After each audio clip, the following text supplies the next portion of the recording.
Hey there, welcome to another deep dive. Sounds fun. Today we're going to be talking about employee selection laws Oh, wow. around the world. So kind of putting on our HR hats Okay.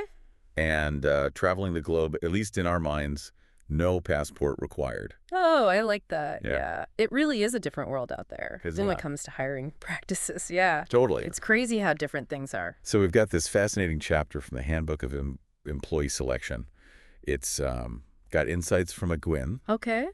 and a whole team of experts Yeah. covering something like 22 different countries. That's impressive. It is. It's a lot. Yeah. So our mission is to really unpack how cultures and legal systems across the globe Yeah, tackle fairness and diversity in hiring. for sure.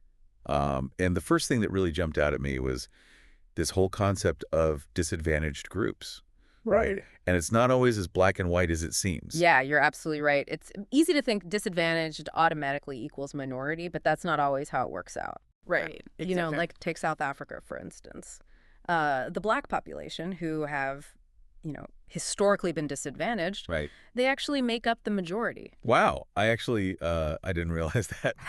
Yeah, it's interesting. So how does this chapter break down these disadvantaged groups? Like what categories are we even talking about? Well, they've got four main ones. Okay. You've got your immigrants or foreign residents, Okay. religious minorities, racial and ethnic minorities, of course, Yeah. and language groups. You know, it really varies depending on the country. Each one's got its own unique history, Right. Right. demographics and social dynamics, the whole nine yards. It makes you think about how all those historical and social factors For sure. really play into the hiring landscape as it is today, right? Totally. I mean, even something like a country's immigration policies Yeah. can have a ripple effect, Oh, yeah. Like, say a country is focused on attracting all the, highly skilled workers. Their average cognitive ability scores among immigrants might be higher, right? Yeah. Compared to, a country that prioritizes low-skilled labor. Wow. I hadn't even, considered that connection at all. It's wild how intertwined all this stuff is. It really is. Yeah. Okay, so let's maybe switch gears a bit Yeah. and talk about another crucial aspect, Okay. women in the workplace. Yeah. I mean, there has to have been some progress over the years, right? Oh, definitely. Big time. Most of the countries that were studied, women make up a substantial part of the workforce. Okay. I mean, it's not unusual to see them in jobs that used to be, considered men's work. That's encouraging. It is. But I'm guessing there's still some barriers they face, right? Sadly, yes. The wage gap's a persistent problem. Oh, right. On average, women are still making 60 to 80% Oh, wow. of what men earn, for similar work. That's crazy. And then you see how that plays out differently across cultures. For example, in Japan, a lot of the wage gap is linked to this cultural expectation that women will put childcare first. Yeah. So that, leads to career interruptions and all that. So it's like those cultural norms really have a real impact, Big time, yeah. And then there's occupational segregation, where women are kind of clustered, Yeah. in the lower paying jobs and, underrepresented in leadership roles. Right. It's a big tangled web, with deep roots. It really highlights how Yeah, we need to look beyond just the numbers, I guess, absolutely. and consider the culture, society, all that. Oh, for sure. Now, this chapter also digs into a somewhat controversial topic. Okay. I mean, differences in abilities Yeah, between groups. sure. What can you tell us about that? Well, what's interesting is, unlike in the U.S., Yeah. research on these differences, whether we're talking, cognitive ability or personality, Okay. it's way less common outside the States. Why do you think that is? That's a good question. My guess would be it's more about the legal landscape, Okay. The U.S. is really focused on adverse impact in their laws. Right. So that leads to way more scrutiny on group score differences. So it's not like the differences don't exist. It's just Right, exactly. they don't get as much attention. Less research, less focus. Okay. Now, speaking of legal landscapes, Okay. let's shift our focus to discrimination laws themselves. Sounds good. Are there any universal truths, would you say? Well, in every country that they looked at, Yeah. there were laws on the books Right. Sure. prohibiting discrimination Makes sense. based on sex and, race or ethnicity. Okay. So that's the common ground, Okay. So what are some of the key differences then? Well, The punishments for violations can be totally different. Oh, okay. Some places it's just fines, others it's like imprisonment. Wow. And then you've got Europe with its big emphasis on privacy. Right. Often, they don't even collect data on race and gender. That makes it kind of hard to track and address anything. It does, yeah. If you don't have the data, it also shows how cultural values, like, the right to privacy, can really shape their approach to these laws. So it's not just about having the laws, right? It's Right. how they're enforced. Exactly. And then there's the question of how often these cases actually go to trial. Oh, well, In a lot of countries, it's super rare. why is that? Right. Is it just like people don't know their rights or?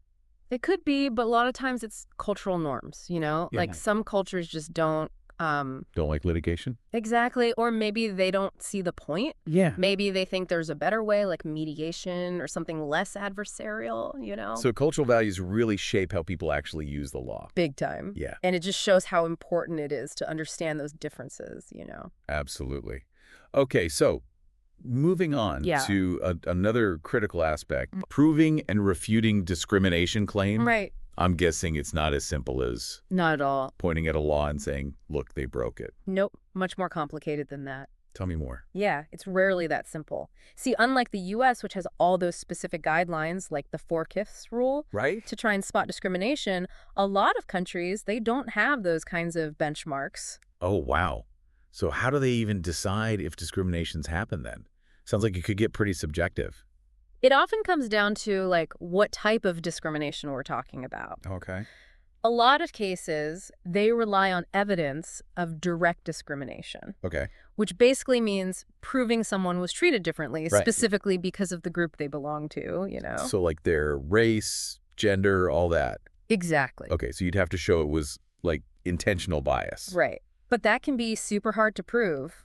Yeah. That's where indirect discrimination comes in. Okay. This is all about showing there's systematic disadvantage, even if nobody's, like, consciously trying to discriminate, you know what I mean? Can you give me an example of what that might look like? Sure. Imagine a company, right? They're hiring for a warehouse job. Okay. And they say, okay, everyone who applies has got to be 6 feet tall. Good. Now, that might sound neutral, Yeah, it does. but it could totally screen out women. Right, because on average. Exactly. They tend to be shorter. Yeah. So that'd be indirect discrimination. Because it's not like they said no women. Right. But the effect is the same. Ah, okay, that makes sense. So proving that indirect stuff Yeah. requires way more analysis, You got to look at the whole hiring process. And how it affects different people. Exactly. Interesting. So you were saying earlier about how in some places Yeah. they don't often use the validity of a selection tool Right. to fight off a discrimination claim. That's another big difference from the U.S. Really, American companies, they love to say, well, this test is job-related. Right, like a cognitive ability test. Exactly, and that's their defense. Makes sense to me. But that doesn't always fly elsewhere. It's interesting how the rules of the game are so different. Totally. Different systems, different values, Okay, so ready to tackle this whole affirmative action thing? Let's do it. It sounds like this is where the U.S. is really on its own. Pretty much. See, while the U.S. is all restrictive about giving minorities an advantage, a lot of other countries, they actually encourage it. Wow, so different. Especially if it's a government job. Here in the U.S., it's all these debates about, like, is it fair? Is it reverse discrimination?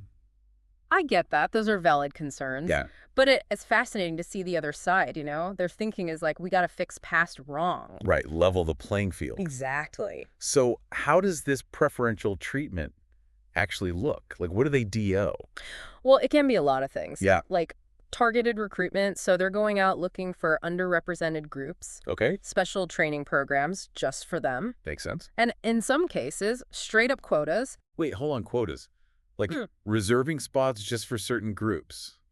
You got it. I thought that was basically illegal here. It's less common overall, but yeah, some countries do it. India, Taiwan, Korea, Wow. France, South Africa, places like that. They see it as a way to, like, force representation. Yeah, right? speed up the process. It's incredible how much the approach can vary, For sure. It really makes you think about how a company would even handle this. Right. If you're expanding globally. Exactly. Talk about a challenge for HR. It's like, okay, what are the rules here? Totally. And how do we do right by everyone? Right. Right. It is complex, but it's also a chance to make things more fair. To build better workplaces. Exactly. Now let's look at the impact of all this on those science-based selection tools. Okay. We've seen how the law has a big effect in Canada, South Africa, the US, obviously. Right. But in a lot of other places, it's not the main driver. So are you saying those companies have more freedom then? In how they choose to select people, yeah. They might not face the same legal scrutiny. Huh, that's surprising. You'd think wanting to avoid lawsuits would make them stick to those, like, tried and true scientific tools. You would, but it's not always the case. What we see is that globalization itself, Okay. that's a bigger factor than the law sometimes. Globalization, how so? Think about those huge multinational companies, right? Okay. They usually have standardized hiring practices. Makes It's sense. the same system everywhere they operate. And those practices, Yeah, usually based on the latest research, best practices, all that. right. They've got the resources. Exactly. They're not really looking at each little country's laws and going, okay, how do we tweak things? So they're bringing their own standards no matter what. Pretty much. And then you've got consulting firms, too. Right, The right. ones specializing in, like, talent assessment and stuff. Yeah. They're huge in spreading those science-based methods. Oh, so they're the ones working with companies that maybe can't, like, develop their own systems?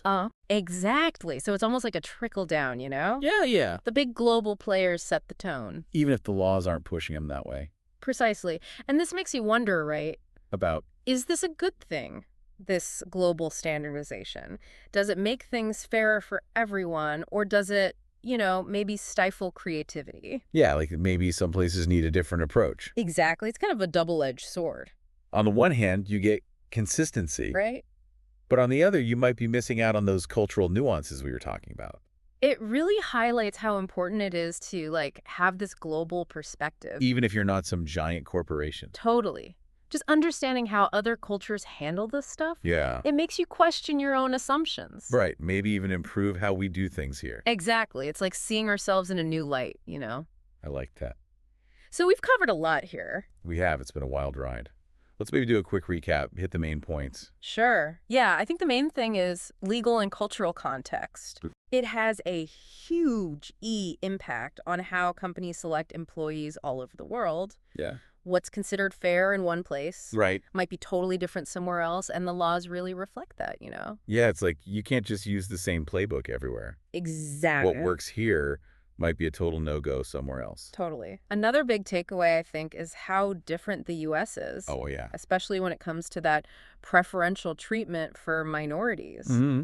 In a lot of other countries, it's not just allowed, Right. it's encouraged. Especially in government jobs, you said. Yeah, it's really interesting to see that contrast, It really shows you how much culture plays into it, For sure. And then lastly, we saw how globalization Mm-hmm. is really pushing those science-based tools. Yeah, even where the laws aren't focused on it. Right. It's the multinationals, the consulting firms. Bringing their own standards. Exactly. And it kind of spreads out from there. So big picture, what should our listeners be taking away from all this? I'd say awareness is key. Whether you're a big company or a small one, Right. you got to understand this stuff. The legal side, the cultural side, all of it. I was like, think globally, act locally, Right. but for hiring. Exactly. And who knows what's next? With globalization, technology, everything changing, Yeah, the laws are going to change too. for sure. It'll be interesting to see where it all goes. Well, I'm ready for the ride. Thanks for taking us on this global tour. This has been really eye-opening. Happy to do it. And to all our listeners, thanks for joining us. Keep those brains engaged. Keep those perspectives global. And we'll catch you on the next deep dive.